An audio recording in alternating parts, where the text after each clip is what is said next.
1 week வெயிலில் வந்ததுக்கப்புறமா நேற்று வெனஸ்டே ஈவினிங் நல்ல சூப்பரான மழை.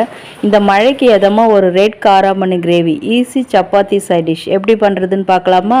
அதுக்கு ஃபஸ்ட்டு ஒரு கடாயில் ஒரு 4 ஸ்பூன் எண்ணெய் விட்டு ஹோல் கரம் மசாலா போட்டு வதக்கிட்டு வெங்காயத்தையும் சேர்த்து வதக்கிட்டு 1 ஸ்பூன் இஞ்சி பூண்டும் சேர்த்து நல்லா வதக்கிடுங்க. நெக்ஸ்ட்டு 2 தக்காளி அரைச்சிட்டு பேஸ்ட்டை ஆட் பண்ணிக்கோங்க. கிரேவி நல்லா திக்காக வரும்.